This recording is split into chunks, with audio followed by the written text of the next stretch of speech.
This episode contains themes of adult nature. Listener discretion is advised.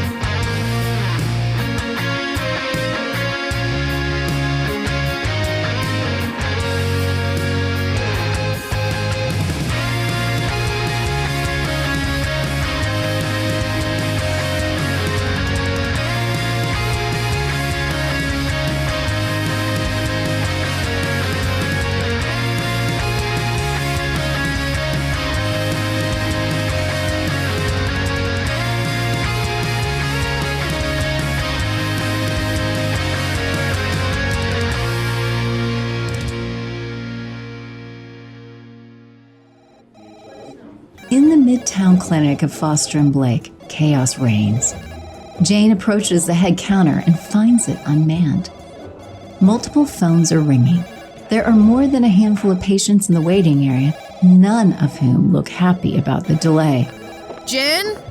Jen, where are you? Jane sees the door to Donald's office is closed, the one currently in use by Mike Monroe, the doctor filling in for Donald. A pang of sadness throbs through her heart as she thinks about her last conversation with Donald, plus several weeks of silence since then. She opens the door to Mike's temporary office. Monroe, have you seen? Standing before Jane is her missing receptionist as she quickly but vainly attempts to rebutton her blouse. Mike, for his part, is readjusting his slacks. A stern expression hardens on Jane's features. McGowan! You've got 30 seconds to get back to your job or you won't have one. The red-headed woman awkwardly stumbles out of the office as she tries to fix her skirt and put on her heels at the same time. Meanwhile, Jane is staring daggers at Monroe, who is acting very nonchalant as he sits down behind his desk. Oh, don't be so on the gal, Janie. She was just having me look at something on her chest. Really? And do you keep your examination tools in your pants? You were hired to be a doctor, not play doctor with my staff. All right, relax. Keep your shirt on. Or don't. It's your call. Monroe. Come on, you know I'm kidding. And please, call me Mike. It's been weeks of this, Jane. Of all of the doctors Donald could have found. That is when Jane spots a box next to the desk. She immediately recognizes several of Donald's things sticking out of it. She approaches it slowly. What is this? Look, this one's a bit awkward. Like I said, it's been weeks and, well, I thought it was time to make this my office. Yeah. I'd rather have a colonoscopy without anesthesia. Put his things back, keep your hands to yourself, and get back to work now. Jane spins on her heel and stomps out of the office, fully aware of Mike's leering stare as she slams the door. Her head nurse approaches her, but Jane puts up her hand. I know. Can you just give me 2 minutes, please? The nurse nods and steps aside as Jane walks into her office. Shutting the door behind her, she sits down on the couch, grabs a pillow, and smashes her face into it. God damn it, Donald! Where are you? At that moment, in a hidden spot in Asgard, Thor stares listlessly out a window from the bedchamber where he is being kept. An odd thought breaches his enchanted mind.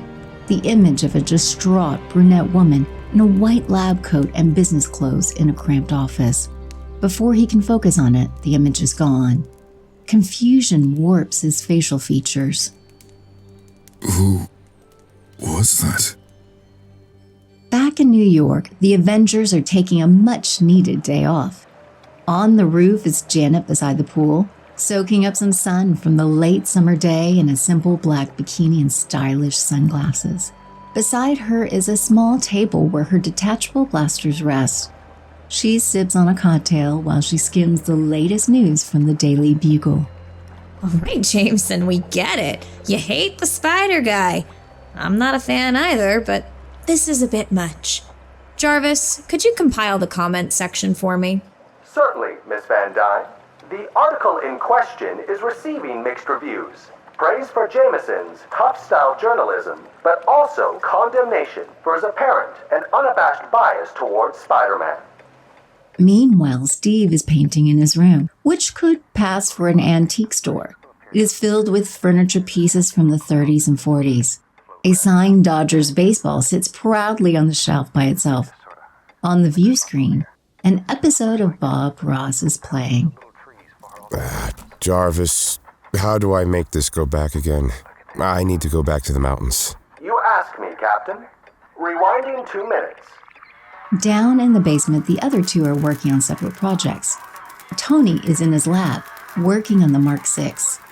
Sir, that titanium ratio will increase power usage by 0.7%. Gotta make a sacrifice somewhere, Jarvis. I'm getting tired of feeling these shots. While Hank is perfecting the Black Knight's voice for the Losers of Evil program in the training room. Have a taste of my ebony blade. No, too posh. He's supposed to sound rough, Jarvis. Like he's seen some things. Live life on the edge, man. As an American, your understanding of the British dialect is suspect at best. Don't quit your day job, Jarvis. Okay, let's try this again. Right away, Doc. Alert! Trans-dimensional energy spike in progress. All Avengers, this is not a drill. Hank bolts from the training room as he engages his suit's helmet. Jarvis, where's the energy spike? It's in the courtyard. Moments later, Hank, Tony, and Steve stand at the ready before a shimmering portal that stretches up into the sky. Hank and Tony are the only ones suited up. Steve is limited to his shield, while Janet covers the guys from above with their blasters. Hey, how do we know this isn't Thor coming back? That's a good question. Honestly, I have no idea. I'll make sure to tell him to use the special "I'm coming home" frequency next time. Right, because we all listen to you. Stuff it, Pam. Incoming! A tall, armored feminine figure stumbles out of the streak of rainbow light and collapses onto her knees at the Avengers' feet. Then the portal vanishes. Well, that's not Thor. No kidding. Guys, I think she's hurt. Tony slowly approaches the armored figure. Her breathing is shallow and she is clutching her right side. Dark red blood oozes through the destroyed armor and over her gauntlet. Wounded as she is, she still manages to point her drawn sword at Tony. There is a fire in her blue eyes that makes the Golden Avenger pause. Hey, we're not gonna hurt you. Look, I'm Iron Man. Are you a friend of Thor's? We were... until recent events. Recent events? Ma'am, can you tell us what happened? He attacked us. Her eyes roll up into her head as she collapses onto the stone pathway. Tony and Steve rush to her aid, Steve immediately stripping out of his t-shirt and pressing it onto the wound while Tony starts scanning her. Jarvis, prep the med bay.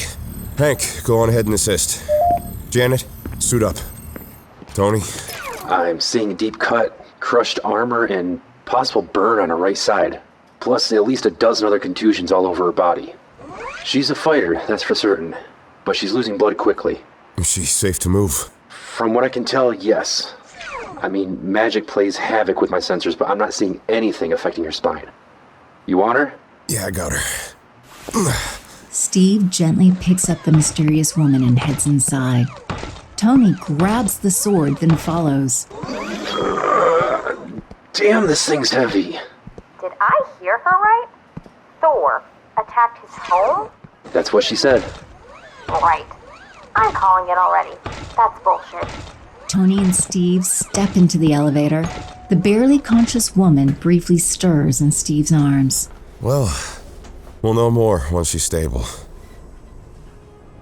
Back in Asgard, a stern-looking Thor sits upon the throne with Mjolnir at his feet.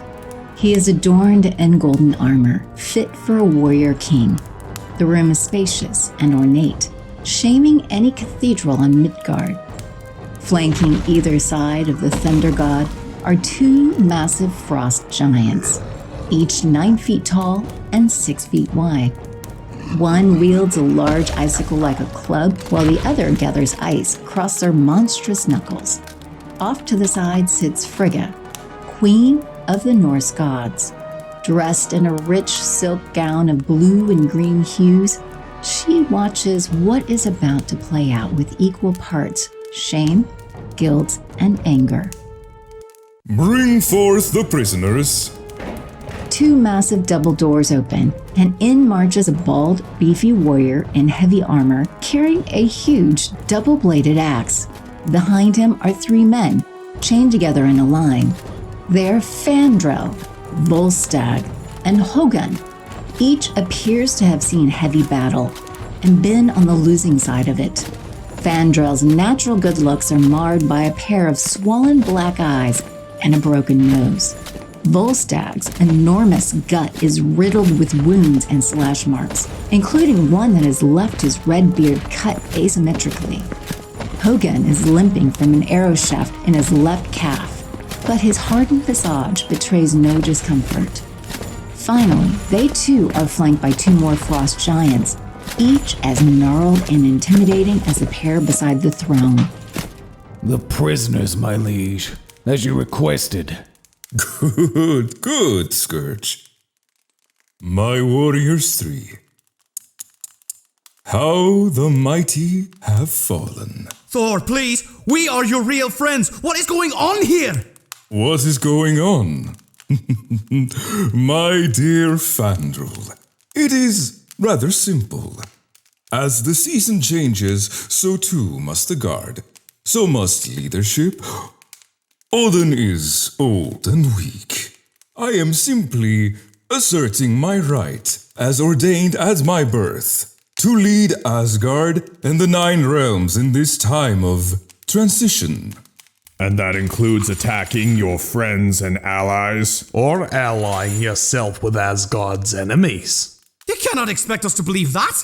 Thor, you've been bewitched! Please fight it! Come back to us! Thor stands, lightning flashing in his eyes. He approaches Fandrel and grips the blonde man by the hair. Fandrel tries to struggle, but it is in vain as he is forced to look up into Thor's face. You had your chance to join me. You all did, but instead, you chose to fight the inevitable. Scourge, ready your axe. No! Thor turns to look up to the queen, fury etched into his face. Mother, I have allowed you many freedoms as the new king of Asgard. Do not make me regret them. And I shall not allow you to desecrate this hallowed room, nor allow you to murder your friends in cold blood simply because you wish it. My son, please, show them mercy. Thor turns back to Fandrel, whom he still has by the head, and lets him go. The smaller man stumbles back into his larger compatriot, who steadies him. Very well. New plan. Scourge, take these failures and put them on the front line of our forces. They will lead the charge into Vanaheim. Chain them to their shields, if you must. And you two, escort my mother back to her chambers and seal her in. Some solitude will do her well. Let her reflect on her choices to stand against the king. The 2 giants next to the throne turn and step towards Frigga. The older woman stands, her chin held high as the brutes escort her from the throne room. She is then followed by the warriors 3 as a frost giant pulls on the chain. Once the double doors shut, Volstagg glances back to Hogun. Did you notice the lack of thunder earlier when Thor became angry? Indeed, my fellow warrior. It would appear that not all is what it seems in Asgard. In the hidden chamber far from Asgard's walls, a different Thor lays peacefully upon a bed. This Thor has grown out a stubbly beard and is naked, save for the silk sheets draped across him. Resting comfortably at his side is the Enchantress Amora, equally naked.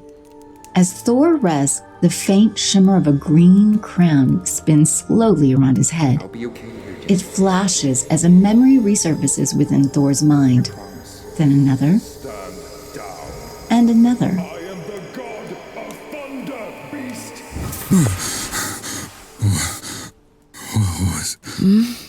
What is wrong, my beloved? Thor sits up, displacing Amora from his side. He puts his head in his hands. Amora, what is happening to me? Why do I see myself fighting a green ogre? And there's... Shh, my darling. Fret not. You are where you are needed, dear. Here, at home, tending to the farm, tending to me. Amora reaches out and gently pries Thor's hands away from his face. They look into each other's eyes. Amora, I have to know. Who is Jane Foster? No one. She is nobody. Let us not speak of that name again, yes? But why do I know the name? Amora seizes upon Thor, straddling his body and pinning his legs beneath her. Thor, his mind still in a befuddled state, only manages a small resistance with his hands. One Amora bats away easily.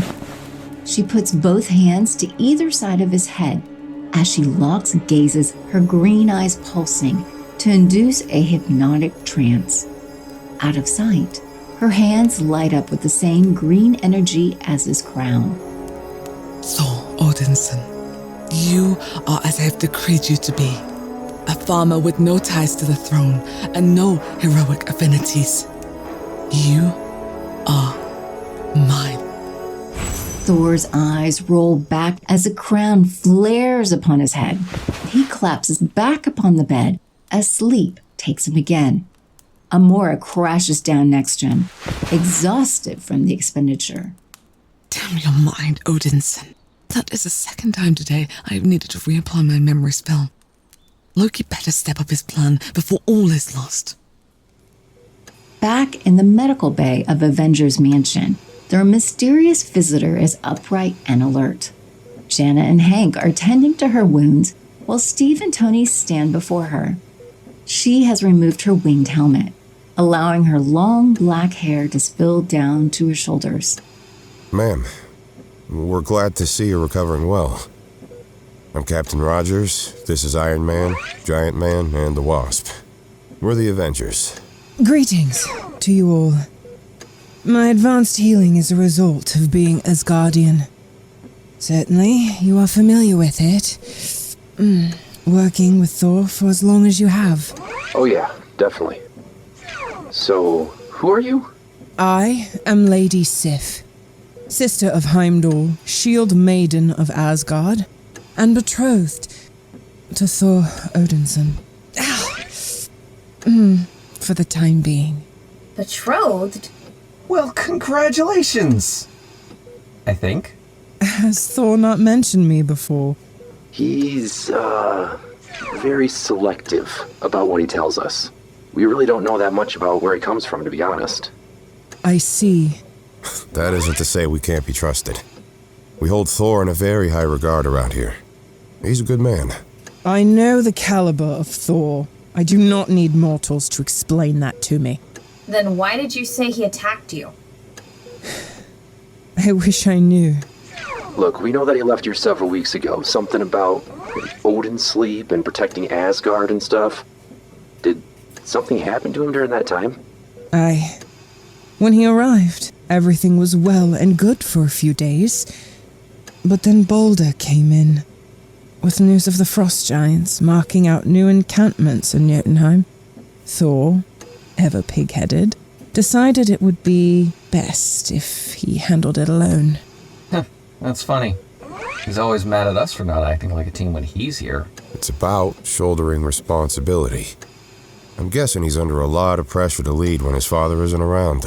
Aye, but that still does not make him any less of a stubborn goat sometimes. So what happened when he went out? I honestly cannot say. All I do know is that 2 days later, he arrived at the gates of Asgard, leading an army of frost giants. They hit us during a guard rotation. Heimdall, the Warriors 3, and I were the only ones to escape the city. We have been fighting a losing rebellion ever since. How'd you get here then? We launched a surprise attack on the Bifrost outpost, where the bridge connects with other realms. Heimdall was able to open it long enough for me to get through. That was when I was wounded by Scourge, a rapscallion and disgrace to Asgard. He's acting as Thor's second-in-command. I know not the fate of my fellow warriors after I crossed that bridge, but the fact they did not follow bodes ill. How can we help then? In the days before the attack, Thor spoke most highly of your group and the work you've done here on Midgard. I need your help to take him down and free Asgard. I'm sorry, what? You want us to take on a god? Aye. It is said you have among you a green ogre that has fought Thor to a standstill. I would love to see such a creature, as such a thing has never happened before. He would be invaluable to the coming battle. Oh, shit. Unfortunately, the Hulk is no longer with us. He's unavailable for the time being. I see. Then that means my mission is a failure. Hold up a moment. Just because we don't have the Hulk doesn't mean we can't fight. I'm pretty sure it does. God, remember? Yes, I'm aware. And no, it doesn't. Avengers, let's take this conversation outside. The four of them head out of the medical area and into the basement hallway of the mansion. The door shuts, sealing their conversation off from Sif. I understand that we might be feeling a bit overwhelmed by the intel here. But I believe it's our duty as Avengers to go with her and find out what's really happening here. Do you think she's playing us? No, nothing like that. But Thor attacking his home doesn't sit right with me. There's something bigger going on here. I'm with Cap on this. Asgard needs us. Thor needs us. But without the Hulk, it's insane. Honestly, I'm kind of with Hank on this one. Thor is a god. Jarvis, pull up the data gathered from the fight between Hulk and Thor. Yes, sir. Seismographic data indicates that their fight produced earthquakes of up to 5.8 magnitude. Atmospheric data collected shows massive airbursts over the New York area. Damage reports go out as far as New Jersey, costing Stark Industries a total of $1.1 billion at present date. Claims are still being processed. And that was before Thor cut loose and tried to fry the Hulk. How the hell are we supposed to fight him? I don't know. But what I do know is that if one of our allies approached Thor and asked for his help, he'd do it. No questions asked. You really think there's something rotten in Denmark, don't you? That's what your gut's saying? Yeah, I do. Ah, hell. I hate magic. Alright, I'm in. Pim? Are there any ants in Asgard? You know, I have no idea. Alright. You guys go tell the Wonder Warrior that we're in. I've got a call to make.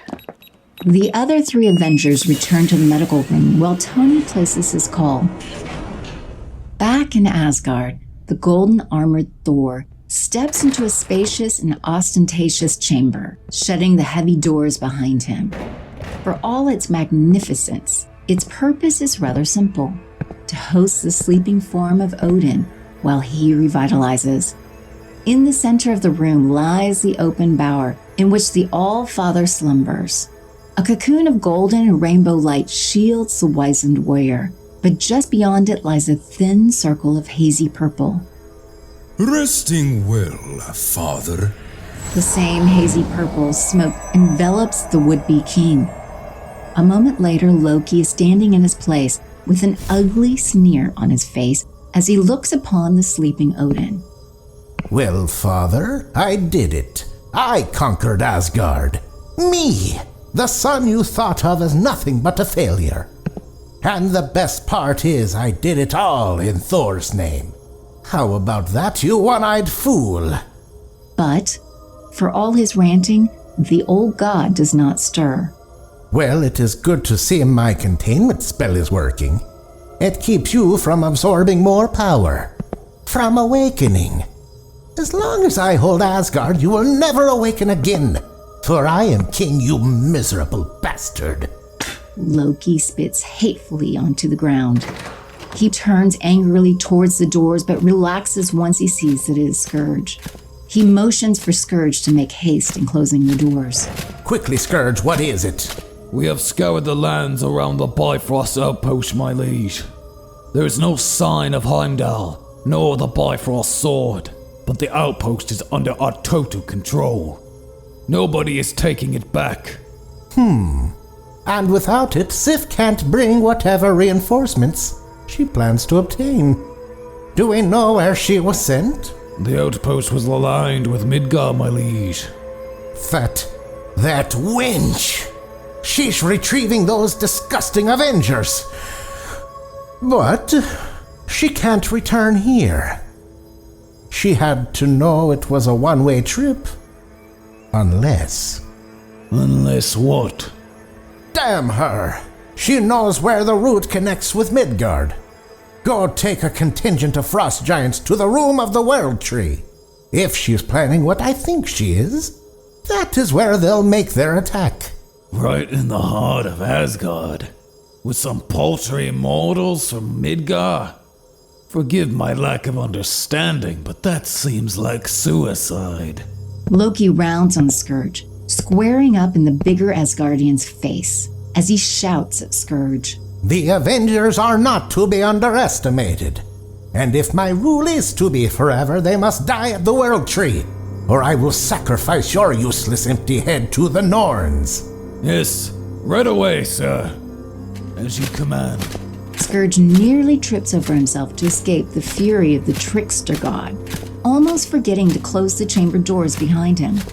Loki's anger and fear boil over as he returns to the sleeping form of Odin. Even trapped and taken far from this place, my brother vexes me yet. But I swear to you, All-Father, I will be victorious, and then I will come back down here and cut out your heart myself. The image of the golden Thor back in place, he leaves the chamber to prepare for the arrival of the Avengers. Back in New York, Rhodey steps out of a taxi in front of the Avengers mansion. He approaches the buzzer for the gate and pushes the call button. Hello? Anyone home? Hello, Mr. Rhodes. Your arrival has been expected. Right this way. The gates open, allowing Rhodey to enter the grounds and the mansion. He looks around at the luxurious lobby area. Jeez, Tony. Did it need to be actual Italian marble? Mr. Rhodes, I'm patching you into a call with Mr. Stark. One moment. In a nearby wall, a panel flips over to reveal a screen. On it is Tony, sitting in what looks like an exquisite hotel room. But as Rhodey peers closer, he can see it is a fake image. He smirks as he steps up. Tony, what's going on, man? While I'm used to urgent calls, mysterious and cryptic aren't usually your thing. Yeah, sorry about that, Rhodey. Events are happening a lot faster than I anticipated. Look, I've got a huge favor to ask. Alright, the Avengers, Iron Man and I, we're all needed in another dimension. But there's still villains that need to be dealt with here. The world, or at least New York, still needs the Iron Man. Wait, what? I need you to put on the armor and just fly around a couple of times a day until we get back. Tony, come on. I can't replace you as Iron Man. Whoa, I'm not Iron... Tony, I know. I've known for a while. How did you... Took some time. And I'll be honest. Pepper figured it out first. Oh, great. Who else knows? Just wasn't happy. Pepper told him. Of course she did. Okay. Yep. I'm Iron Man. And right now I need you to be Iron Man. Jarvis will be helping you out. Why can't Jarvis do this? If you just need someone to fly around in the suit? Well, I've seen you do it before. Giving Jarvis access to the armor's weapons would be in violation of his programming, so I can't do that. Plus, anything could happen out there. It needs the human element. I see. Alright, so, where are you going that requires me to step up? Would you believe Asgard? Well, that's new. Well, you can trust me to handle this while you're away. Apparently I can. Now, we're going to talk when I get back. Alright, looks like the Quinjet's arriving at our destination soon. Good luck out there, Iron Man.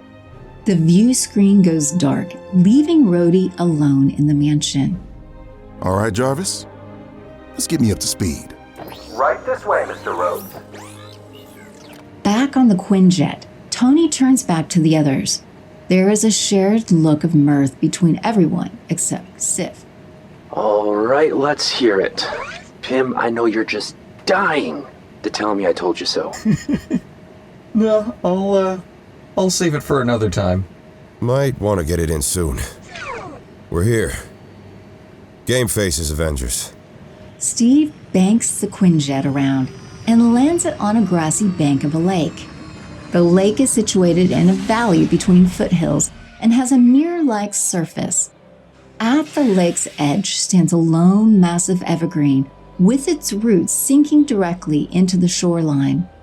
In the distance, several snow-capped mountains can be observed. It is idyllic and peaceful. The fully suited Avengers and Lady Sif disembark. Oh, wow. Hank, we've got to get out more. Yeah. Plan your dates later, you two. Alright, Sif, we're here, but I don't see any magical portal. Nor would you. This connection to the realms has been heavily warded and guarded through mankind's time here on Midgard. Only one attuned to the mystic arts or an Asgardian may access the World Tree. Very well, Lady Sif. We'll follow your lead. What do we need to do? It is just over here. Sif approaches the evergreen and peers down at the exposed roots as the rest congregate nearby. You know, it's just another dimension. I'm sure I could build something that could detect the frequencies used by Asgard, and then make a portal. Magic is just science we don't understand yet.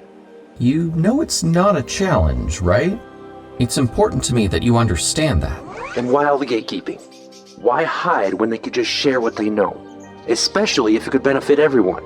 Probably for the same reason you don't tell everyone you're Iron Man, Tony.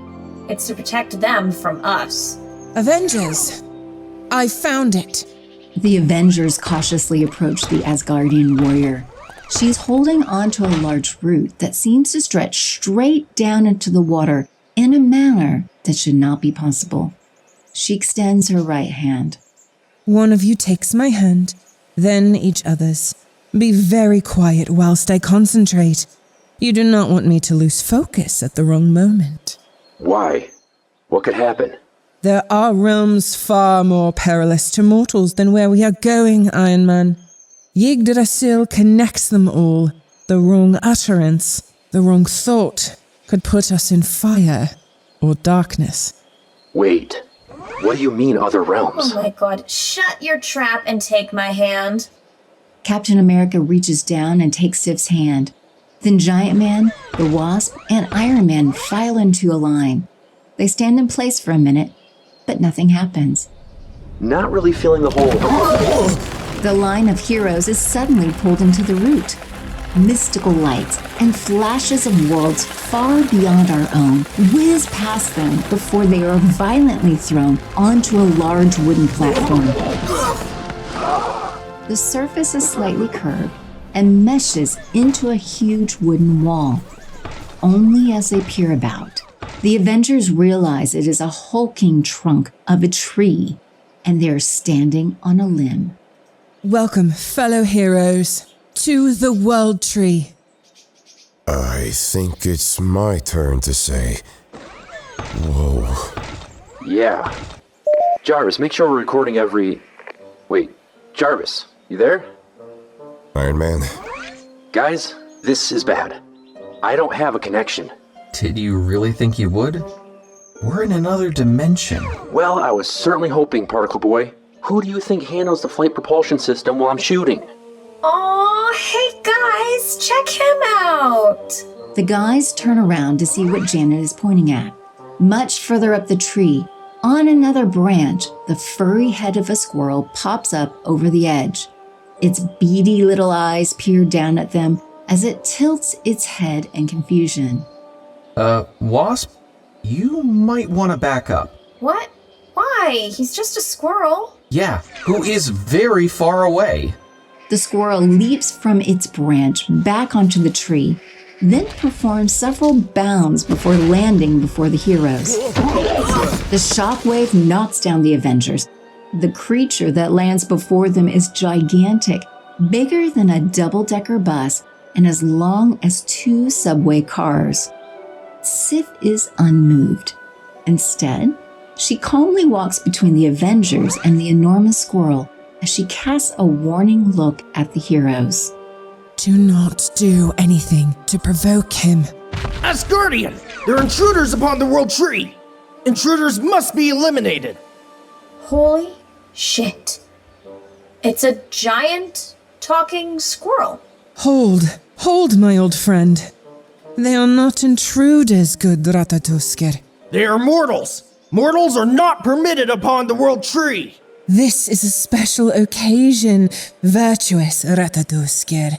I need them to help me fight in Asgard. Asgard.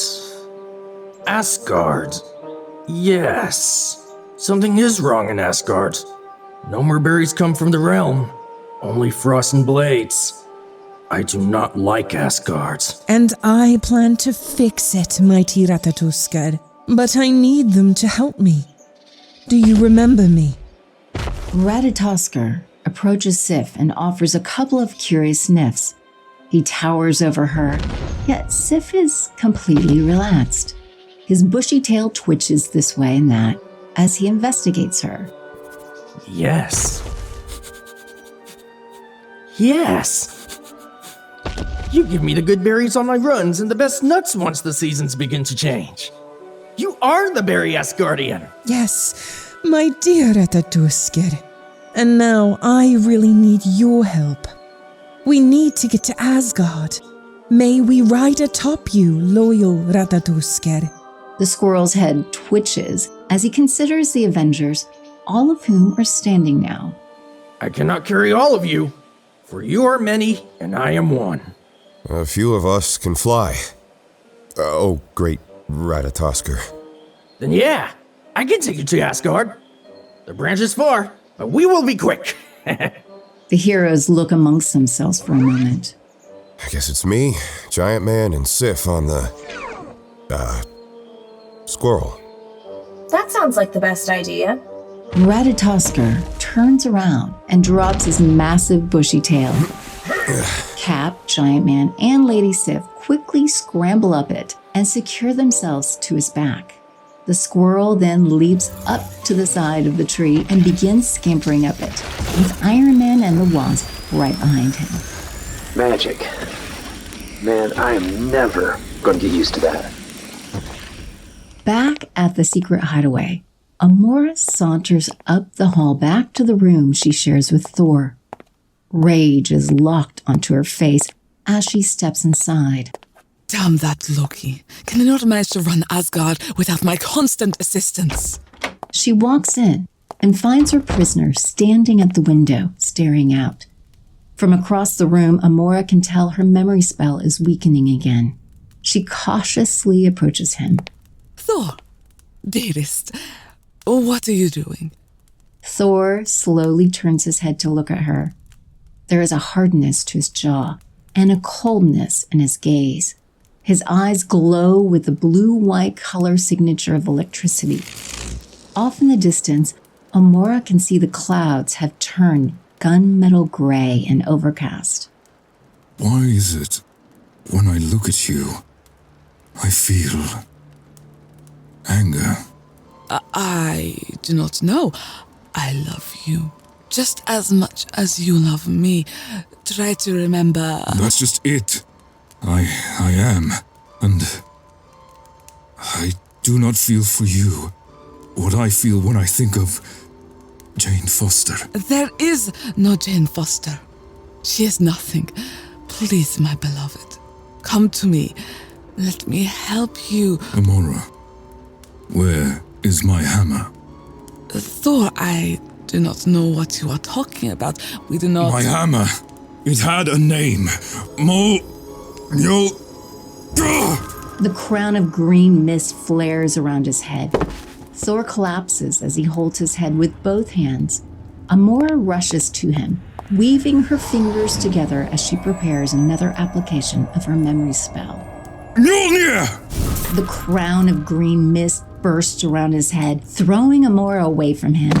He falls back against the stone wall, dazed and confused.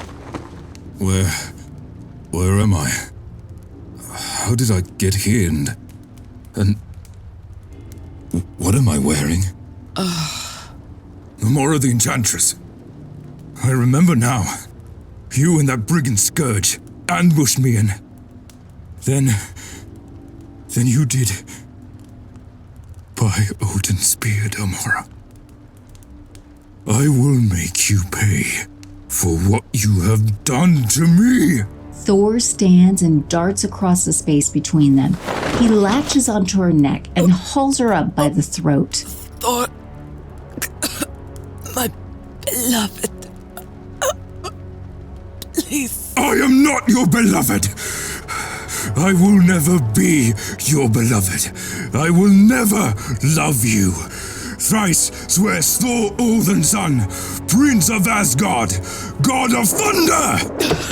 Thor tosses the witch aside and rushes out of the room in which he had been kept for weeks like an animal.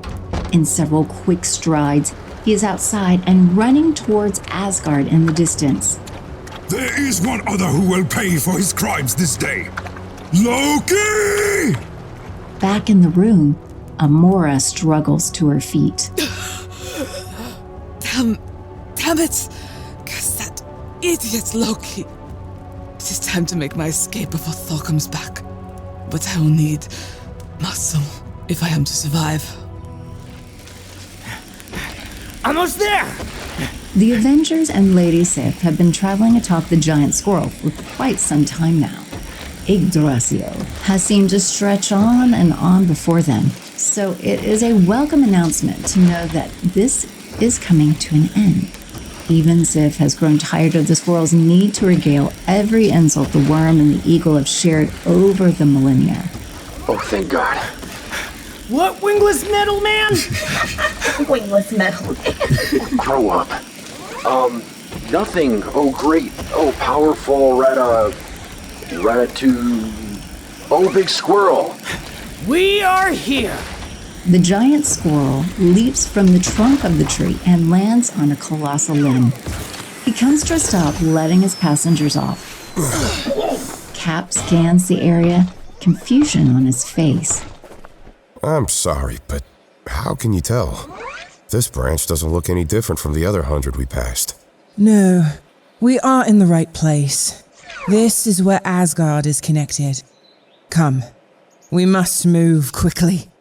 Sif turns back to the enormous squirrel and bows deeply to him. Thank you, good Ratatusker, for your commendable actions this day. I promise you many good berries and nuts in return. I look forward to them soon, Barry Asgardian. I must leave now.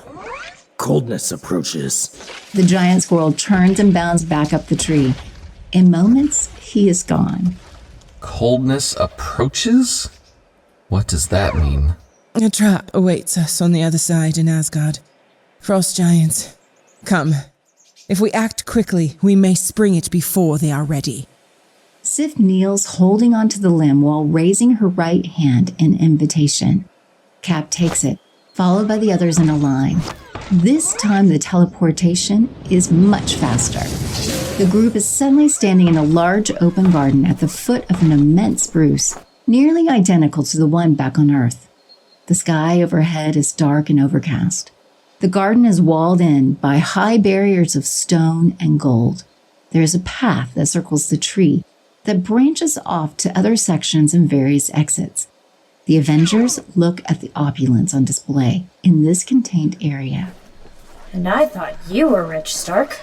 I am. On Earth. Giant Man taps on his helmet, then turns to the team. That answers that question. No ants.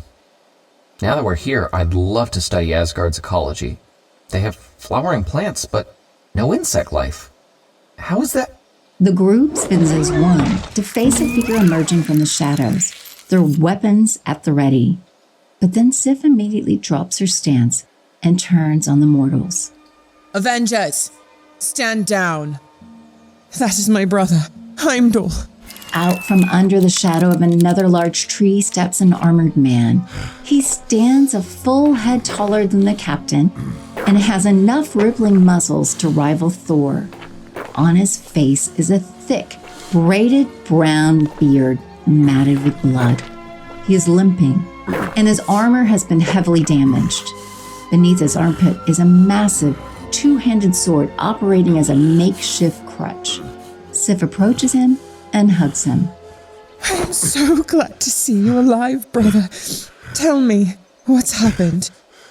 Why didn't the rest of you get through? Heimdall shakes his head and gestures with his free hand to his face. Alongside his seemingly sightless eyes is a vicious cut and a spreading dark mass. The flesh looks frostbitten. Sif snarls. Frost giant magic. This looks like a club caught you in the jaw, breaking it. And now it's causing severe frostbite. So? Can't he heal like you did back on Earth? I was able to rest and recover. I'm assuming Heimdall has been on the run ever since I landed on Midgard. He had to protect the Bifrost sword. Okay, I'll bite. What's the Bifrost sword? It activates the Bifrost Bridge. It is the key to access any of the realms instantly from here. And it is paramount we keep it from Thor and his minions. There is a burst of stone collapsing. The group turns to see 4 frost giants break down the wall of the courtyard and stomp through. They are led by a double-bladed axe-wielding Scourge, who has an odious smile on his face. Well, well. Look what the squirrel dragged in. Scourge, you traitorous brigand! I will remove your head from your shoulders. I would love to see you try. Kill them. Scourge and the giants attack the group of heroes.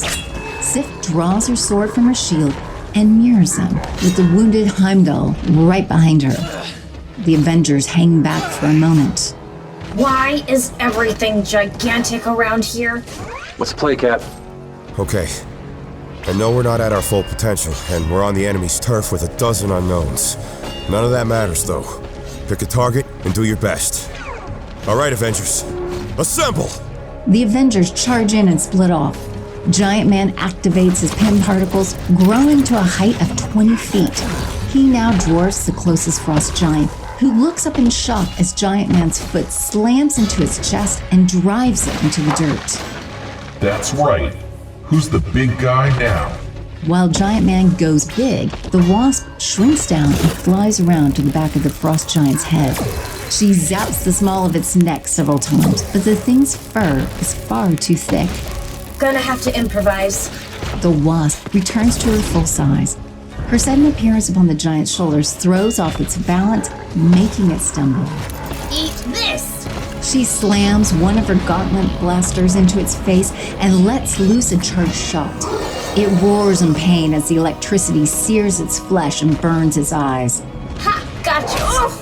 A powerful blow from another giant's frozen club catches her in her side. The hit sends both her and the giant down. Wasp! I'm coming! As the Giant Man engages, Captain America and Iron Man are struggling with their target. Iron Man! I need a distraction so I can get in close. I'm trying, Cap, but without Jarvis, it's hard to maintain steady flight and attack. Oh! In Iron Man's distracted state, the frost giant slams a huge, ice-covered fist down into his back. He crashes into the ground face first.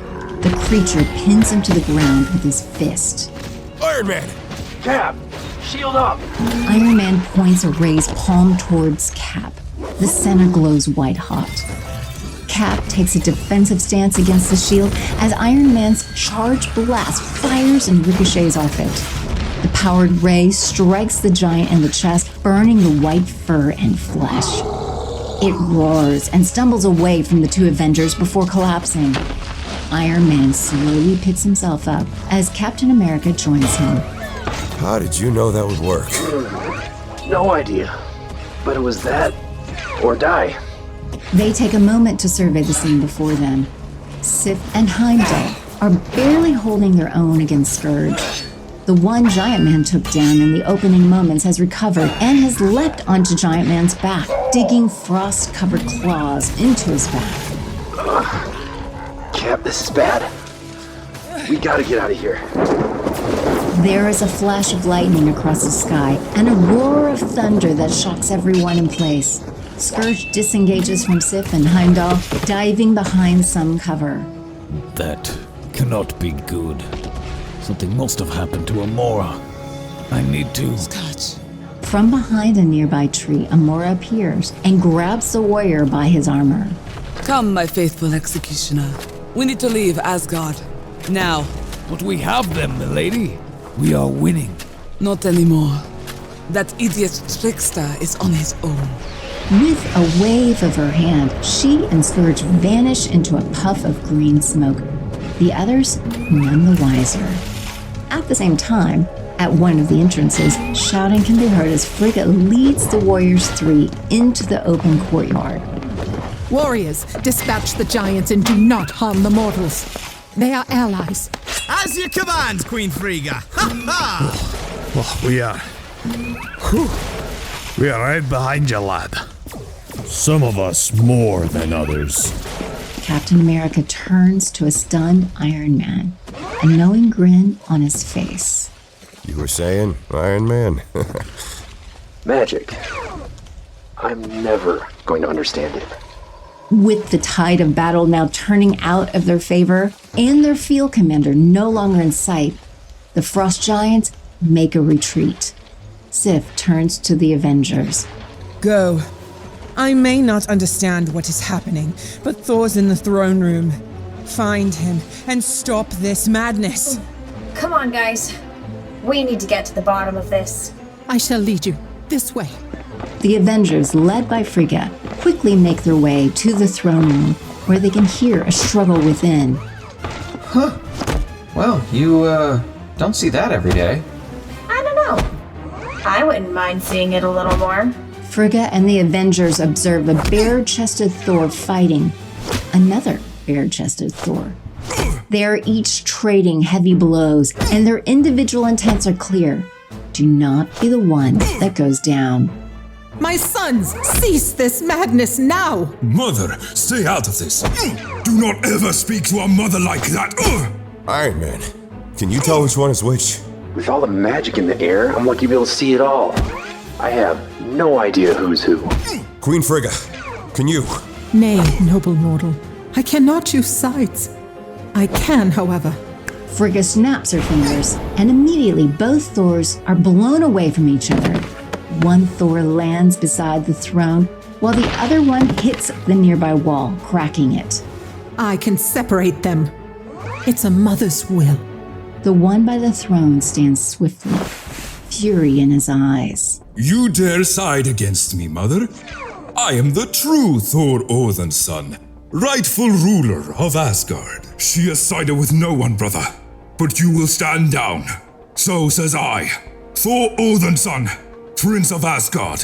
Okay, enough, both of you. There's gotta be a way to solve this. I mean, just listen to them. One's a power-hungry nut job. The other is honorable. Self-important, but honorable. Self-important? Wasp, you think so little of me. Nut job? Fellow Avenger, your words hurt me. Oh, great. Now I can't tell. But I still say we beat the one by the throne and see what happens. Yeah, sure. Let me know how that works out for you. Hang on. I have an idea. Giant Man walks over to where Mjolnir sits and points at it. Thor's hammer only returns to him, right? He's the only one that can lift it. So, call it to you. Giant Man, that's not gladly. The Thor by the throne jabs his hand out and concentrates. After a moment, the hammer wobbles, then flies into his hand. Everyone else turns on the other Thor. Well, shit. I was wrong. My friends, do not do this. That is not my hammer. Please, give me a moment to prove it. Silence, you foul trickster! Avengers, dispatch him! Yeah, I'm starting to think Wasp was right. Give him a moment. Thank you, Captain. This Thor holds out his hand and concentrates, closing his eyes. Where are you, my old friend? Cap, this could be something else. I said we'll give him a minute, so we'll give him a minute. Keep an eye on the other one. Does anyone else hear the— Whoa! The head of Mjolnir flies past Giant Man and into the outstretched hand of Thor. There is a blinding light that envelops him. When it is gone, there stands a fully armored Thor. Lightning crackles in his eyes and across his hammer. He smirks at his analog. Can your hammer do that, brother? All right, fine. I suppose the ruse has come to an end. Purple mist cocoons around him, then dissipates to reveal the slender figure of Loki in his place. Oof, you! Miss me? Not this time. She levels a blaster at him, but Giant Man takes a hold of her arm. Hey, I know he's a creep, but you can't kill him. Not that you can. Distracted by the wasp, Loki is caught unaware by Thor throwing Mjolnir into his chest and pinning him against the throne. Loki struggles, but the enchanted hammer refuses to budge. Thor approaches him, arms extended towards Mjolnir. Though he has a calm exterior, lightning flashes and thunder rumbles outside the throne room. Tell me why, brother. Tell me why you did this. Tell me why you let her enslave me, use me, humiliate me. Tell me why I should not crush you like the venomous snake that you are. Because it is not your place, my son. Mother, please understand. I do not stand against your advice lightly, but the pain he has inflicted upon Asgard, upon me, needs to be punished. And he will be, once your father awakens. Thor kneels and looks Loki in the eyes. The trickster is still struggling to keep the hammer from crushing his chest. Do you have any idea what she did to me, brother? What she made me do? I can see she did nothing for your temper. Thor's open hand curls into a fist and electrical energy snakes around the warhammer's head. Within the room, the lights go dark and a breeze suddenly appears, growing stronger by the second.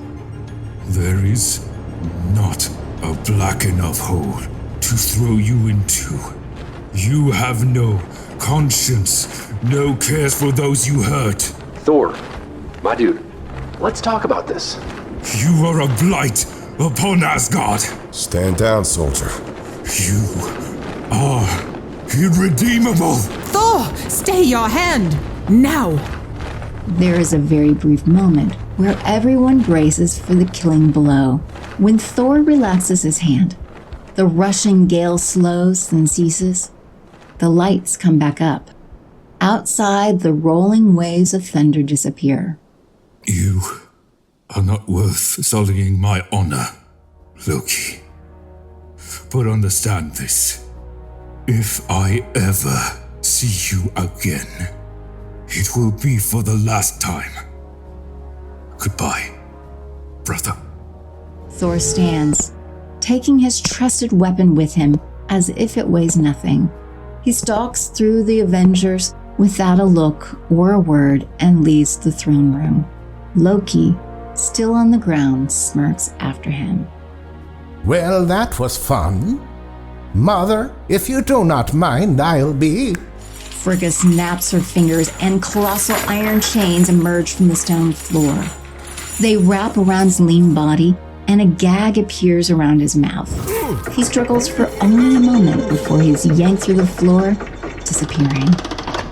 No, my son. I'm afraid your father needs to speak to you. As for you, friends of Thor, go after him. He needs you more than you know.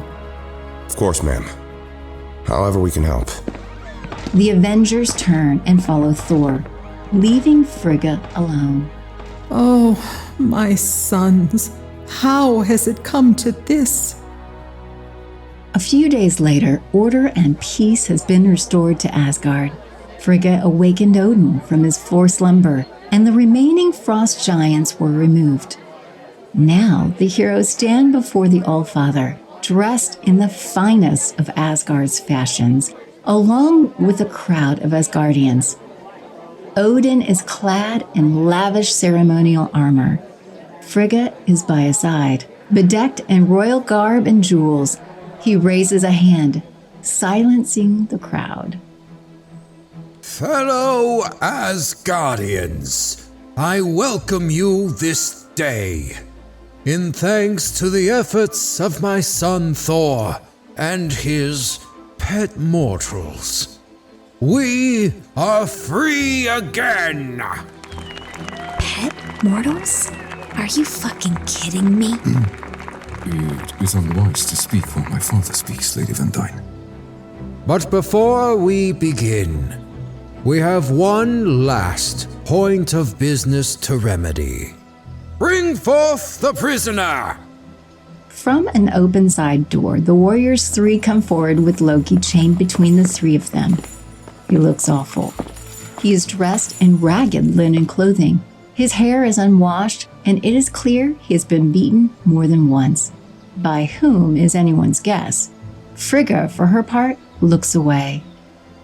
Kneel, my son, and face your punishment. Nay. I am neither your son nor your subject. I am Loki Loffison, King of Asgard. What you are is a fool and a dishonorable worm. You have violated Asgard for the last time, Loki. And now, if you will not kneel before me, let us see how well you fare against Nidhogg. Wait, no! Odin snaps his fingers, and in a flash of light, Loki disappears. The echo of his empty chain striking the stone floor is the only sound in the hall. Odin looks out upon the crowd and smiles. Let this be a lesson to everyone. No one is above the laws of Asgard. You will be punished swiftly and without mercy. Now, I call upon my son Thor to stand forth. The crowd parts for Thor's passing.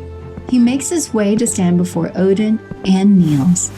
Odin pulls a sword from his belt and taps one shoulder, then the other as he speaks. For your bravery in the face of unparalleled threats to Asgard and her people, I dub thee a hero of the realm. And for that honor, you may ask a boon of the Allfather. Please stand, my son. If I may, Father, I would like to ask for that boon now. With no time to think on it? Are you sure that is the wisest course? I am. I wish to return to Midgard, to continue my duties as protector of the realm. No, that is out of the question. And you have fulfilled the requested task that you were sent there to accomplish. I hereby lift your penance. Your place is here with your betrothed, preparing to take over one day, not gallivanting about Midgar with your pets. They are not pets, Father. They are good and honest warriors, worthy of any place in Valhalla. Nay, worthy of any place in Asgard. This realm owes as much to them as they do me, as do you. Your impertinence knows no bounds, boy. Very well. Let it ring forth that Odin Borson, All-Father of the 9 realms, is a man of his word. You wish to return to Midgar as your boon? Your favor is granted. Thank you, Father. I will not disappoint you. You most certainly will not. After tonight's feast, take your mortals to the Bifrost. Heimdall will ensure you return. Thor and Odin clasp forearms. Then Thor rejoins his fellow Avengers, the singular eye of Odin watching him go. Jane is walking up the street to her office, coffee in one hand and phone in the other, when she spies a familiar form leaning against the wall by her door. It is Donald Blake, her esteemed business partner, the man who stole her heart, then disappeared. She is relieved to see him alive and well, then angry. He stands up straight as she approaches, though still leaning on his cane. Hey, Jane. Hey, Jane? Really? That's the best you have for disappearing for nearly a month? Hey, Jane? Look, I'm sorry about that. I really am. I don't have a good excuse other than I had terrible service where I was. If I could have contacted you, I would have. Please, Jane, you have to believe me. Oh, do I, Don? Of course, since you've been so forthwith and honest with me up until now. How can I not believe you this time? Jane, that's not really fair. No, what's not fair is your disappearing acts during working hours. What's not fair is having your phone go directly to voicemail the entire time you were gone. What's not fair is sticking me with Mike, I can't keep it in my pants, Monroe, and letting me think you were dead. That is what isn't fair. You're right, Jane. And I'm very sorry. If you want, I can clean out my desk. I'd go in, but, my, key doesn't work. We had a break-in 2 weeks ago. Had to change the locks. You would have known that had you checked your phone. Jane, Donnie, bro, you're back! Absorbed in their conversation, the couple had missed Mike coming down the block. He embraces Donald in a hug, manly hug, full of shoulder and back slaps. Ones Donald struggles to return. Yep. I'm back. You had us all worried, bro. I was starting to think you were dead.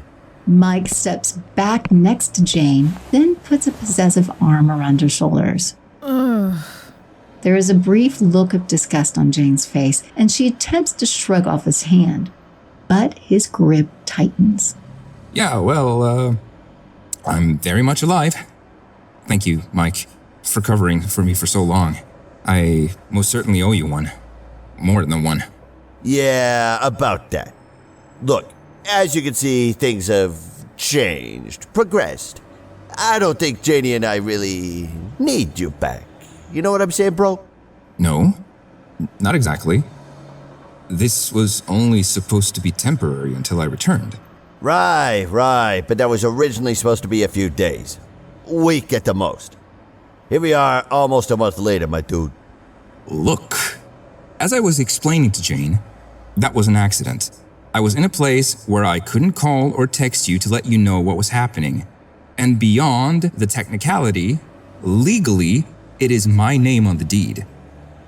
But it's up to Jane if she wants me to leave or not. I think she's already made a decision, haven't you, babe? There is a tense moment between the three doctors before Jane takes her right fist and slams it between Mike's legs. The doctor drops to his knees, letting go of Jane in the process. She steps away from him like nothing happened, unlocking the door to the clinic. Blake, get inside and clean up your office, then start getting caught up on the patient files. And understand this, no more favors, no more discounts, no more disappearing acts, or I shove that cane so far up your ass, people will think you're a puppet. We clear? Crystal, Jane. Absolutely crystal. Good. Now get to work. We have a long day ahead of us. Donald takes a pity look on his former friend, then follows Jane inside. Across town, a happier reunion is taking place as Rhodey returns to the Avenger mansion in his borrowed Iron Man armor. He lands inside Stark's lab, where he finds the genius back at work. He turns to look at Rhodey. So, Iron Man, how was it? Man, Tony, I'm starting to see why you do this. It's certainly a thrill. Anything big happen while we were gone? Here in New York? Nah, nothing I couldn't handle. Saw some weird stuff, though. Like this guy that liked to play with voodoo dolls. Anyway, what you guys missed was a big showdown between the mutants. Magneto and his brotherhood tried to take over Genosha. Yeah, Jarvis was getting us caught up last night. This group, the X-Men, what do we have on them? Nothing quite yet. But Jarvis believes they operate near here. They're a secretive bunch. That's clear. Yeah, well, we all have secrets, Rhodey. Can't blame them for that. Though, I don't think they're even old enough to drive. Certainly not old enough to drink. They're like child warriors. That's pretty messed up. World's filling up, man. No two ways about it. And sometimes, it doesn't matter how old you are when the fight comes. When it's your survival on the line, you just fight. Fair enough. Speaking of fighting, think you'd want back in the saddle? Tony, I ain't never backed down from a fight. But this old thing needs an upgrade. Upgrade?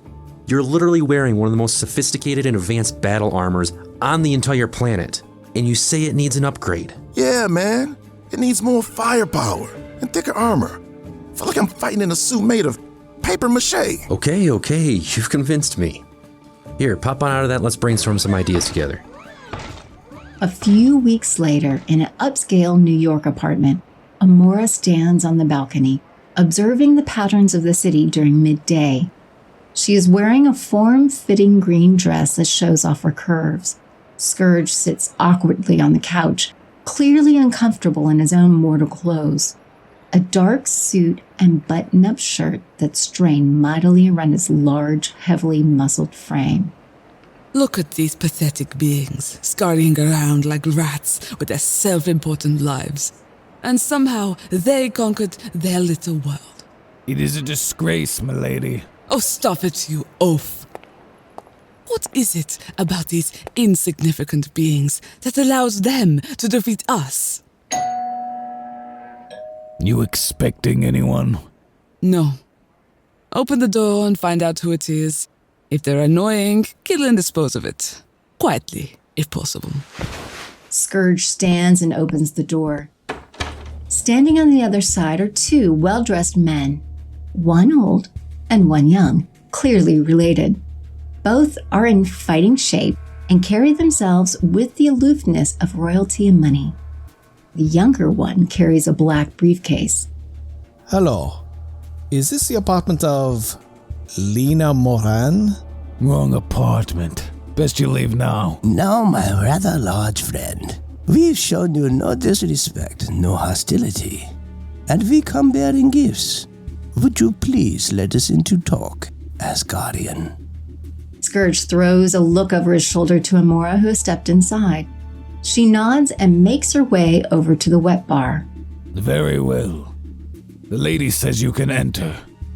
Do anything stupid and I twist your head off. Understood? Oh, I do not believe any stupidity will be coming from us. Will it, Helmut? Of course not, father. With a scowl, Scourge steps aside and lets the men enter. Amora has poured her drink and is now draping herself on the couch, her positioning strategic and alluring. Gentlemen, who are you, and to what do I owe the pleasure of your company on this fine day? We are the Zemos. I am Helmut, and this is my father, Baron Heinrich Zemo. And we've come to offer you a position within our group. We plan to fight the Avengers. Well, more importantly, we plan to kill them in the most exquisite and painful ways possible. Amora rests nonchalantly on her couch, but her green eyes betray her interest as they become intense and curious. Oh, and why would I be interested in such a thing? We understand you recently had a falling out with Thor.